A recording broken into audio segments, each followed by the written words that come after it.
सेवक, राजनेतागण, अन्य विशिष्ट अतिथिगण, देवी और स्वजनों, महायोगी गुरु गोरखनाथ की इस पवित्र धरती को मैं सादर नमन करती हूँ। गुरु गोरखनाथ के बारे में कहा गया है कि आदि गुरु शंकराचार्य के बाद इतना प्रभावशाली और महिमापूर्ण महापुरुष भारतवर्ष में दोबारा नहीं हुआ है। गोरखपुर योग भूमि है। गुरु गोरखनाथ ने तो इस क्षेत्र को अक्षय आध्यात्मिक ऊर्जा से समृद्ध किया ही है। ये परमहंस योगानंद की जन्मभूमि भी है।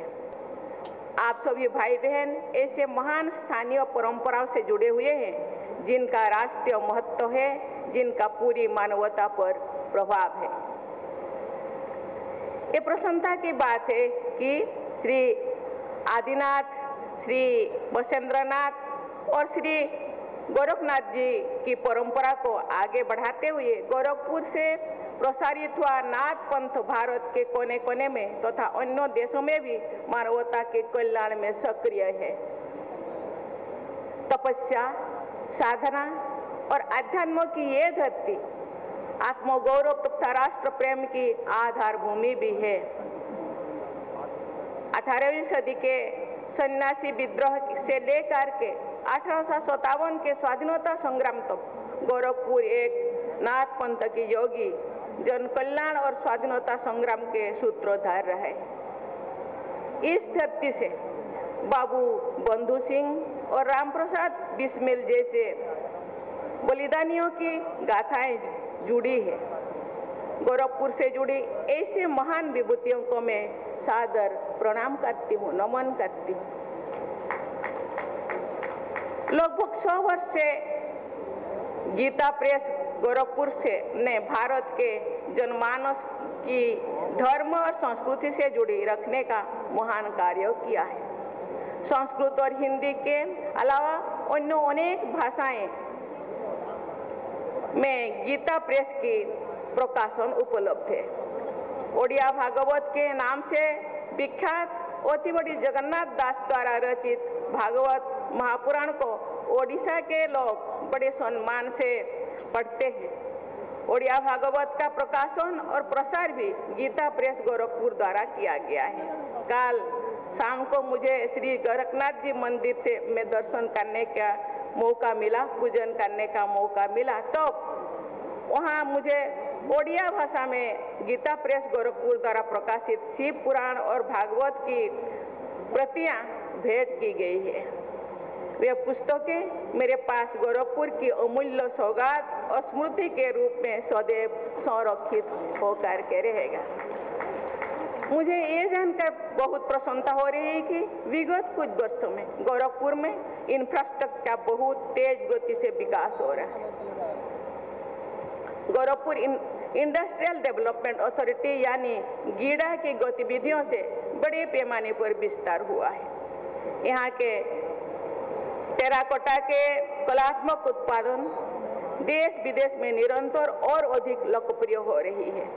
ऐसे अनेक उपलब्धियां से यहाँ के निवासियों में निश्चित ही नई ऊर्जा और आकांक्षाओं का संचार हो रहा है। देवी और स्वजनों, भाई और बहनों, महायोगी गुरु गोरखनाथ जैसे विलक्षण विभूति के पवित्र नाम से जुड़े इस विश्वविद्यालय में आकर उनके प्रति श्रद्धा मुझ में और अधिक प्रबल संचार हो रही है। मैं महायोगी गुरु गोरखनाथ जी की पावन स्मृति को सादर नमन करती हूँ। ये विश्वविद्यालय हमारी समृद्ध प्राचीन परंपराओं का नवनिर्मित तथा प्रभावशाली आधुनिक केंद्र है। इस विश्वविद्यालय का लोकार्पण करके मुझे बहुत प्रसन्नता हो रही है। ये लोकार्पण उत्तर प्रदेश ही नहीं अपितु पूरे देश में मेडिकल एजुकेशन और चिकित्सा सेवा के विकास में एक मील का पत्थर साबित होगा। मुझे ये जानकर खुशी हो रही है कि यहाँ उच्च स्तरीय सुविधाओं का निर्माण किया गया है। इन सुविधाओं का लाभ बड़ी संख्या में जनसामान्य को सुलभ होने लगा है। मुझे बताया गया है कि इस विश्वविद्यालय से संबंध लगभग 100 आयुष कॉलेज यहाँ की उत्कृष्टता से लाभान्वित हो रही है। यहाँ आयुष पद्धतियों में स्नातक से लेकर उच्चतम उपाधियों के स्तर पर भी शिक्षण एवं शोध कार्य किया जा रहा है, आगे किया जाएगा। आयुष पद्धतियों से जुड़े रोजगारपूर्वक पाठ्यक्रमों की शिक्षा भी यहाँ दी जाएगी। मुझे ये भी बताया गया है कि पारंपरिक चिकित्सा पद्धतियों को अंतर्राष्ट्रीय मानकों के अनुरूप विश्वस्तरीय और स्वीकार्य बनाने के लिए यहाँ शोध कार्यों पर विशेष बल दिया जाएगा। उत्तर प्रदेश के इस प्रथम आयुष विश्वविद्यालय की उत्कृष्ट परिकल्पना और निर्माण को दिशा एवं गति प्रदान करने के लिए मैं मुख्यमंत्री योगी आदित्यनाथ जी को बहुत बहुत धन्यवाद देती हूँ। मैं यहाँ एक बात कहना चाहूँगी। मैं जो जनसेवा में अपने कदम बढ़ाई, मुझे कुछ लोग बताए आपको अथक सेवाधारी बनना है। अथक मीन्स जनसेवा में थकना मना है। आप थक नहीं सकते, दिन रात आपको परिश्रम करना पड़ेगा। आपको निद्राजीत बनना है। मैंने बोली निद्राजीत बनने के लिए डॉक्टर कहते हैं कि आपको 6 या 8 घंटा आपको काम करना पड़ेगा,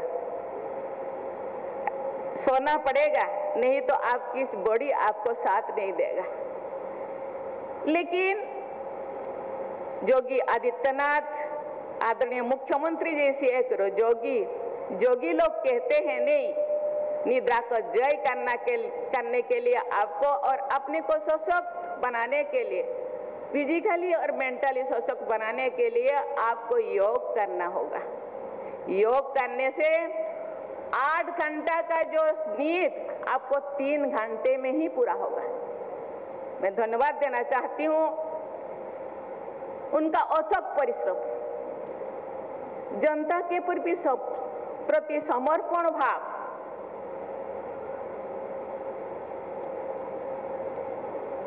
मैं आज इस एरिया में बहुत सारे इंफ्रास्ट्रक्चर सुविधाएं, चाहे स्वास्थ्य हो, चाहे शिक्षा हो, चाहे कृषि हो, हर क्षेत्रों में जनता को समर्पित है। लेकिन भाइयों बहनों, देवियों और स्वजनों, जनता के प्रतिनिधि अथक परिश्रम करते हैं, निद्राजीत बनते हैं,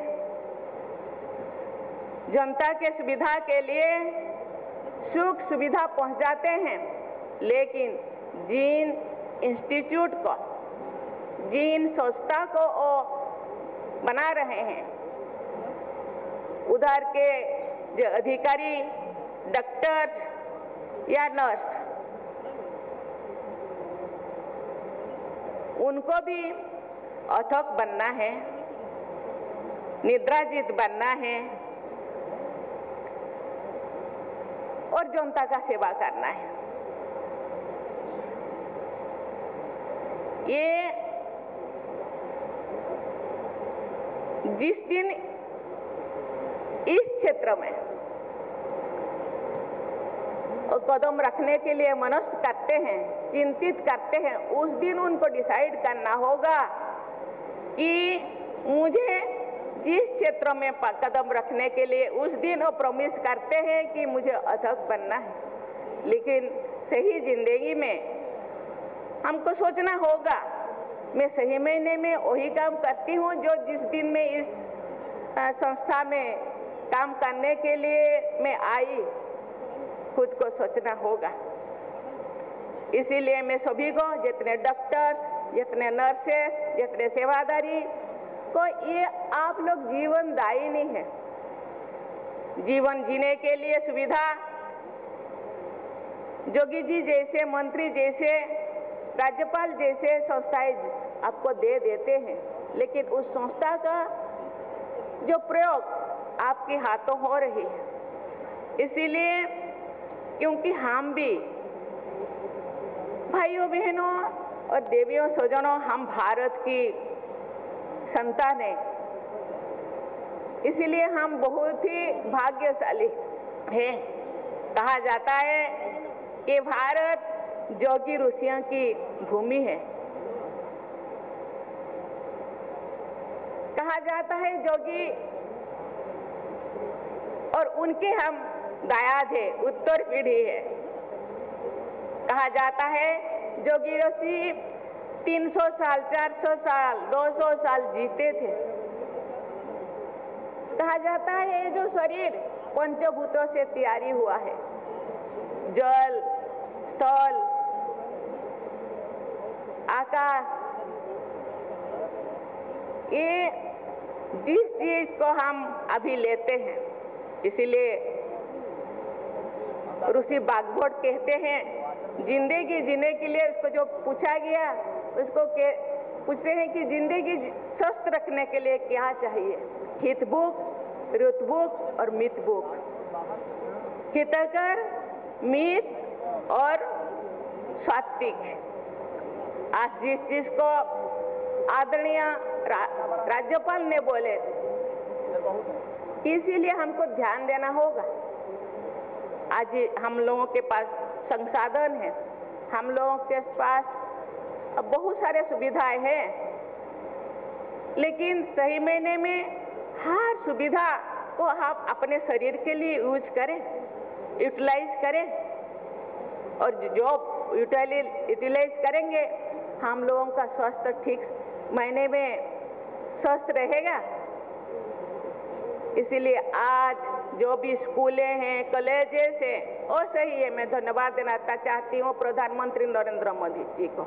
आज इंटरनेशनल योगा डे हो रहा है। योगा केवल एक दिन का नहीं है। मैं मानती हूँ जो योगा है, जो खेती करते हैं, जो जंगलों में काम करते हैं, जो इंडस्ट्री में जो हार्डवर्क करते हैं, उनके लिए योगा आवश्यकता नहीं है।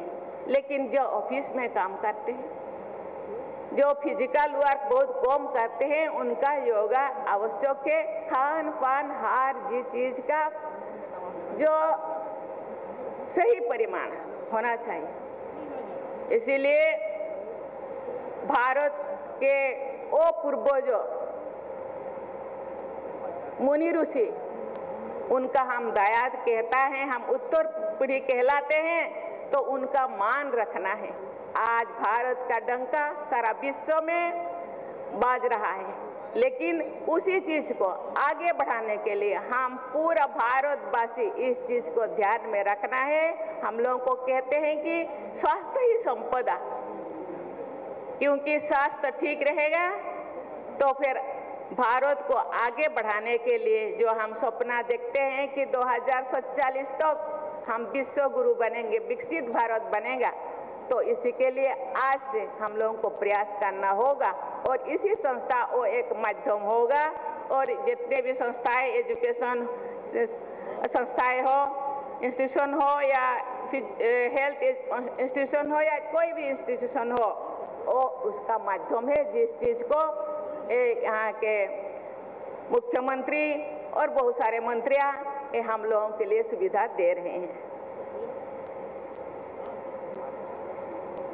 उत्तर प्रदेश राज्य सरकार के अंतर्गत संचालित सभी विश्वविद्यालय का ये सौभाग्य है कि उन्हें कुलाधिपति के रूप में राज्यपाल महोदया श्रीमती आनंदी पटेल जी का मार्गदर्शन भी मिल रहा है।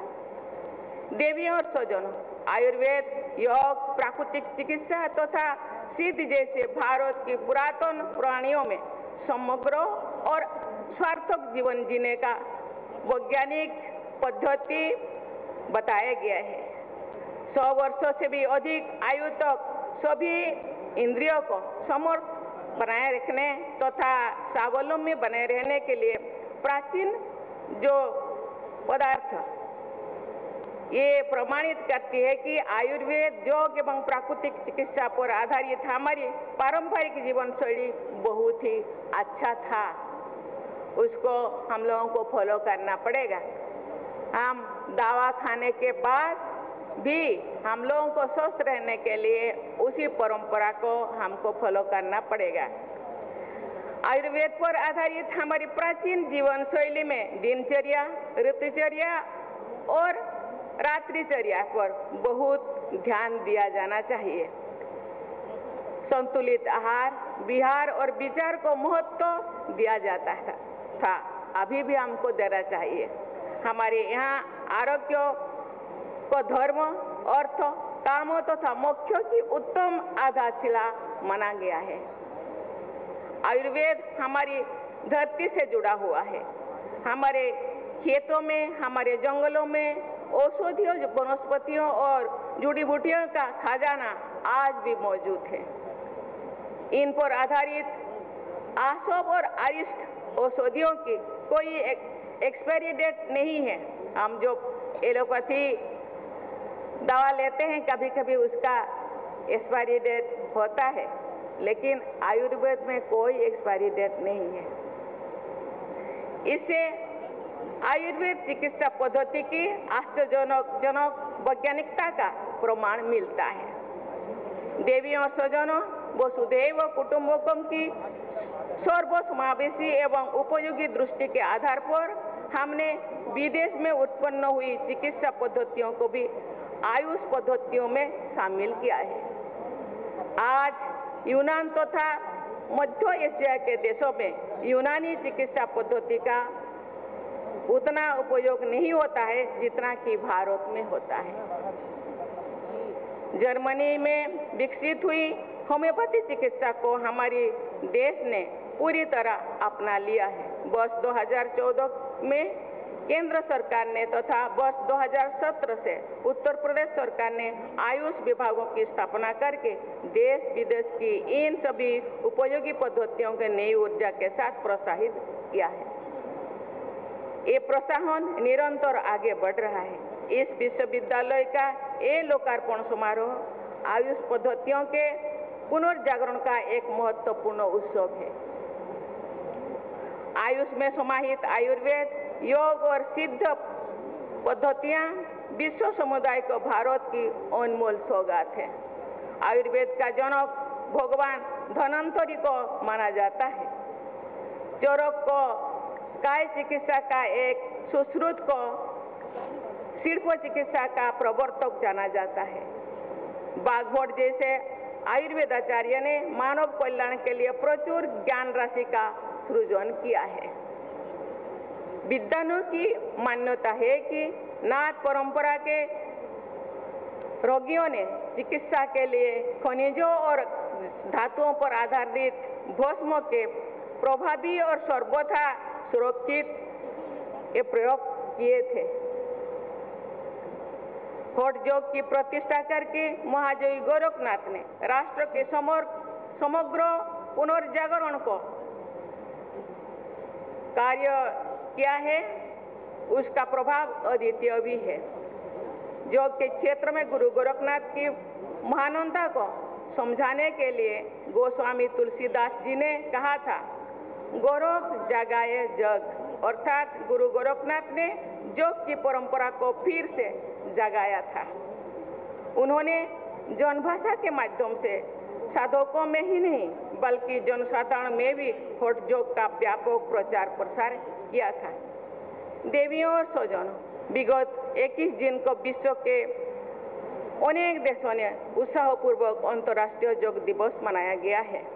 पिछले कुछ वर्षों के दौरान अपने अपने देश में योग पद्धति का प्रचार प्रसार करने वाले विदेशी नागरिकों को भी पद्मश्री से सम्मानित किया गया है। मुझे बताया गया है कि आयुष पद्धतियों पर आधारित चिकित्सा की लोकप्रियता बढ़ रही है। ये विश्वविद्यालय आयुष पद्धतियों की लोकप्रियता को और अधिक बढ़ाने में प्रमुख भूमिका निभा सकता है। इन पद्धतियों की वैज्ञानिक स्वीकार्यता को बढ़ाने में भी ऐसे विश्वविद्यालय का निर्णायक योगदान रहेगा। मुझे विश्वास है कि महायोगी गुरु गोरखनाथ आयुष विश्वविद्यालय परंपरा और आधुनिकता के संगम के नई प्रतिमान स्थापित करेगा तथा भविष्य में एक महान संस्थान के रूप में अपनी पहचान बनाएगा। इस दृढ़ विश्वास के साथ अपनी वाणी को विराम देती हूँ। आपको बहुत बहुत धन्यवाद। जय हिंद, जय भारत।